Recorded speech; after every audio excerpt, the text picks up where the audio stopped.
Here we are with the thrilling Game 3 of this Best of 9 series between Kaiju and Skarbrand, and this time, Kaiju's taking maybe his main faction, you might call it, Slaanesh. He is going against the High Elves, so we're in for a good old DLC time here. We've got some Hellstriders and some Devoted Marauders, a bunch of Forsaken, as sort of the main line, a couple of Pleasure Seekers here, and a whole bunch of Marauder Horsemen also. So looking for quite a bit of mobility, a little bit of shock infantry. Slaanesh Sorcerer Lord here also on the Steed. Yeah, going to be rocking it up. Looking to avoid the Mist Mage, at least initially. So what do we got here? A little Mathland Spite. Going to drain the vigor of the Chaos Sorcerer Lord here, do some damage to him.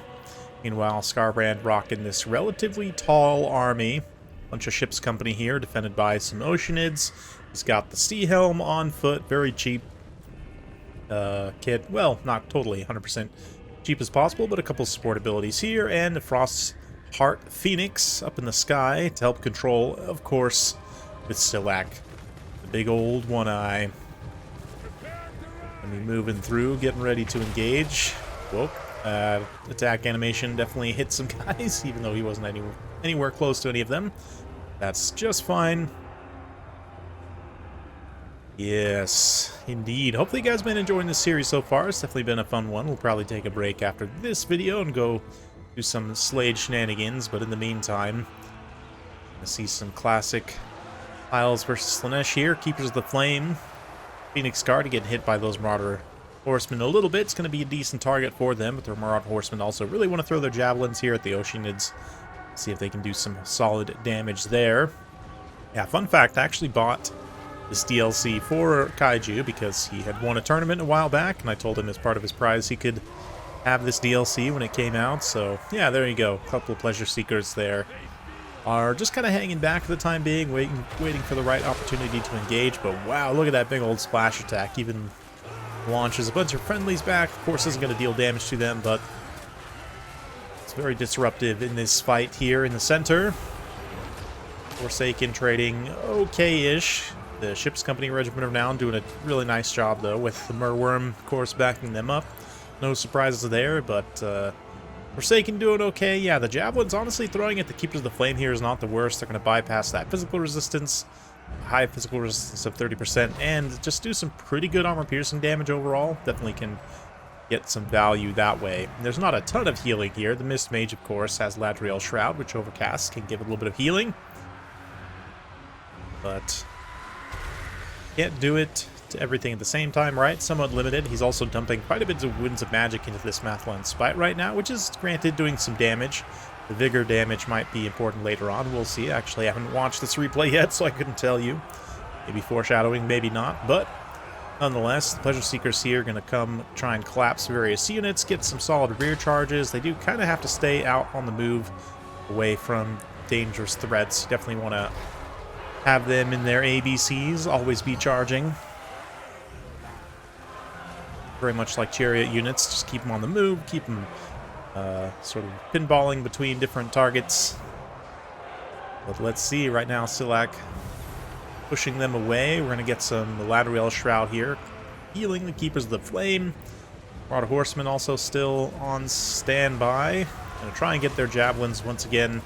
Push back the Oceanids, and yeah, a couple of unit models just immediately go down there. Magic damage Javelins. No Regiment of Renown Horsemen for that little bit of extra anti-large bonus. But let's see here. Little whip as well. Going to give a nice little melee attack buff to all the Slaanesh units. Not that there's a ton directly in melee right now, but the Pleasure Seekers and the Forsaken very quickly charge in. Single entities of the High Elves are going to try and hold best they can here, and right now, yeah, Frostheart and Silak have both taken relatively little damage. It is going to take some pretty aggressive cycle charging from these Pleasure Seekers in order to overcome these single entities, but they possibly can do it. You saw that little Mathland Spite there being used on the Pleasure Seekers. Going to do some damage to them and control their movements a little bit. Helps drain their vigor a little bit as well, which is definitely important for any unit like Pleasure Seekers. Again, it's another way you can kind of slow them down, reduce their effectiveness. But more whips from Slaanesh right on the center pocket, and pretty much all of the infantry are done for. Keepers of the Flame with the Ladriel Shroud are going to try and shrug off a little bit of this damage here. But, yeah, Pleasure Seekers with a really nice rear charge. What is it, this? Or the Keepers of the Flame were bunched up around something, not 100% sure there. Maybe a handful more of the Forsaken or whatnot, but yeah, the Pleasure Seekers do pay for it pretty badly on that charge. Maybe get them out in space and try and chase some of these routing units just to replenish some HP. But right now they've definitely taken some pretty solid HP damage, at least on this unit here. Yeah, the other unit taking even more damage, so it's going to be tough for Slaanesh to overcome these big single entities. Historically has been an issue for them in land battles and conquest. But another Mothland Spite being used here. That, in combination with the Frostheart Phoenix, is definitely enough to keep those Pleasure Seekers from going anywhere. Really nice overlapping speed debuffs. Allows Silak to really get in there, really get his fish face right up in those snakes. Take some chomps, take some tail slaps. And yeah, the leadership of the Pleasure Seekers just pops, and they're going to immediately go down. So let's see what Kaiju can do here. We're going to fast forward a little bit through this kind of kite phase where he wisely uses whatever ammo he can on whatever he has left, but I just don't see him overcoming the single entity power here. Even like the Sea Helm in a situation like this, although his stats are not amazing, has pretty good defense, can hold out for quite some time. A little bit of anti-large to fight any relevant targets. But yeah, this Pleasure Seeker actually did spend some time chasing some routing units, got all healed up, and is now going to try and engage once more. Last hope of Slaanesh in this battle. Let's see. That was a pretty decent charge. They got some very solid damage. Silak, of course, has his passive healing, so he will be regenerating, but especially if they could get like a clean surround on the Frostheart Phoenix, it is a pretty small unit model, which makes it tricky for sure. But there's no other support. It's all other, you know, just more Slaanesh units. These Marauder Horsemen, Devoted Spears are in here, maybe contributing a little bit of damage. Ooh, nice get with the Sorcerer on the Steed here as well to isolate the Mist Mage. Gonna lock it on the ground potentially here. Ooh, and some tricky maneuvering from Scarbrand. Might be able to get it back up in the air. Nope. Instead, he's just gonna bring it a little bit closer to Silak, try and engage with the big Merworm, push the Sorcerer away, which he is able to do. Pleasure Seekers come back, having replenished even more HP, chasing routing units, and they're going to come in once more for another surrounding rear charge, although they don't get the best contact here, just due to all the friendly unit models in the way. A little bit of acquiescence on the Mage here. He's trying to take him out, so the healing is shut down. Question is, will he be able to? Big old nest of engagement right now. Pleasure Seekers come in, maybe do a little bit of damage in us around, but so far they really haven't paid for themselves, done what they needed to. Let's see. That's a charge right there by the Hellstriders, which is going to punish them pretty badly as they get wrecked by Silak. This Chaos Sorcerer Lord now cycle charging the Frostheart a little bit. Let's see how that goes. Ooh, maybe the Pleasure Seekers also kind of find the Frostbite here. They would be pretty good in this round, as mentioned. Frostheart takes some damage pretty quickly there. Ooh, single entities kind of getting spread out a little bit for Scarbrand, which is definitely not what he wants. He needs some fighting all together. But the Phoenix took a ton of free damage here and might get routed off, actually, as a result. Chaos Sorcerer, Lord of Slaanesh with support, doing quite well in that engagement. Meanwhile, the Pleasure Seekers here are going to turn, charge once more. Silak is getting towards his healing cap, more acquiescence, but big attack animation in response, going to absolutely blast the Pleasure Seekers here. Slaanesh has got to be a little bit careful about army losses. Likewise, got to be a little bit careful about getting the Sorcerer Lord in an engagement where he definitely does not want to be. That said, Pleasure Seekers can come get in range of the routing Frostheart and get some additional healing from that. Feasting on Fear, getting just a tiny bit of passive healing over time. Nothing too crazy. But in a long grind like this, definitely can make pretty decent difference. So let's see. Silak's able to do enough damage here to the Chaos Sorcerer Lord. Can definitely trigger army losses, but right now, Silak's Vigor being way down is coming back to haunt him pretty badly here. Of course, the anti-large bonus doesn't care about Vigor, and will still give him a 80 effective melee attack against Chaos Sorcerer Lord, so he's got to be very careful about how and when he engages. But let's see. Silak continuing to take little chip damage, but most of the Slaanesh support units are getting quite low at this point. There are some spears here, reasonably healthy. They're not really in contact with Silak.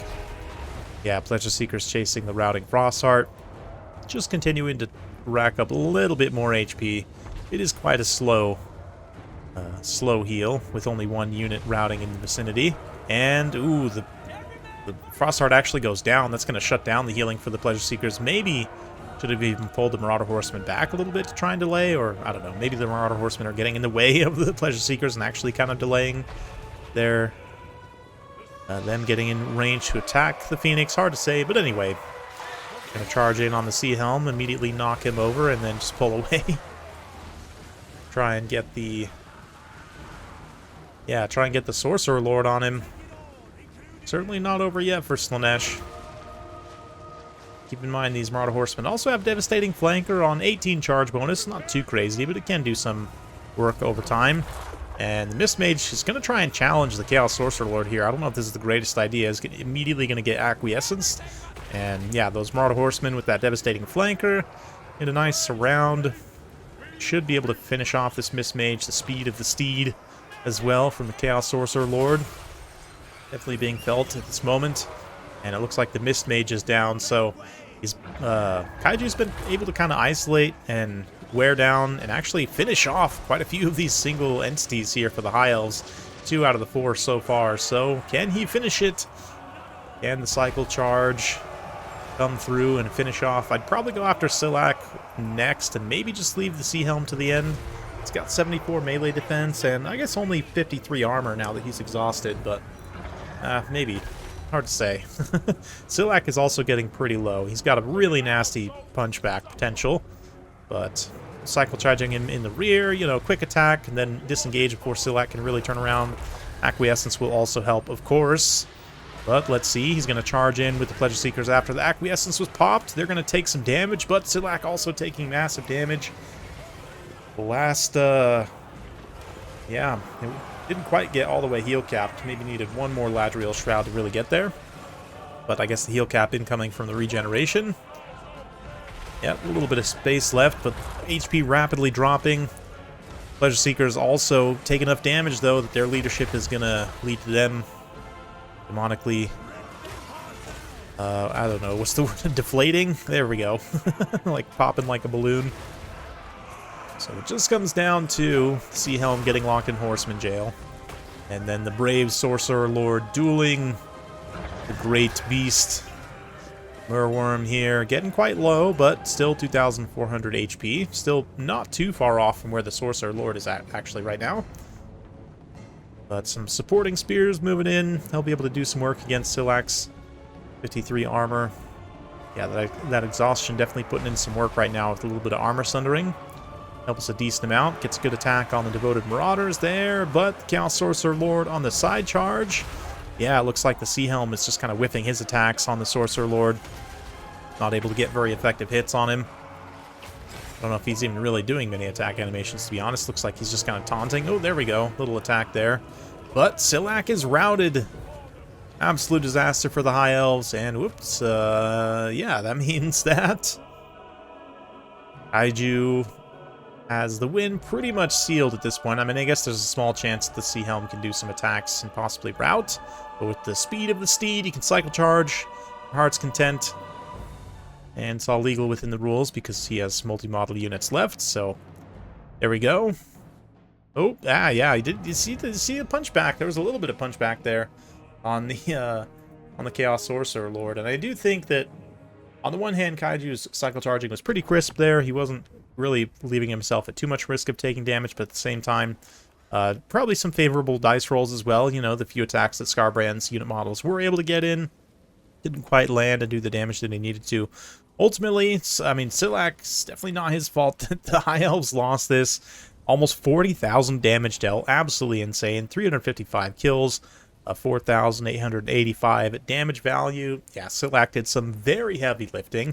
The rest of the build probably lets him down a little bit. I kind of like the Frostheart Phoenix just to kind of control movements a little bit here. Oceanids do okay. but definitely the Keepers of the Flame do not get back the value that they need to. And the Sea Helm is just kind of here. Hard to say. Maybe he would have been better off just to take a Caster Lord, or I don't know. The Sea Helm at least can survive until the late game. But ultimately, Kaiju, very nice job cycle charging here. One of the Pleasure Seekers ends up paying for themselves, while the other one does not. Marauder Horseman going to be super cost effective here, helping to take out like the Oceanids and other support units, and doing some pretty good damage probably to Silak as well. And to those Phoenix Guard, of course. But yeah, this Chaos Sorcerer, Lord of Slaanesh, just epic cycle charging there at the end. Really, really well done. So yeah, hopefully you guys are enjoying this series. Like I said, we're going to keep it going after next video. We'll take a short break and then we'll get back to it. So hopefully you guys enjoy. If you like this sort of content, be sure to like and subscribe, and we'll see you next time.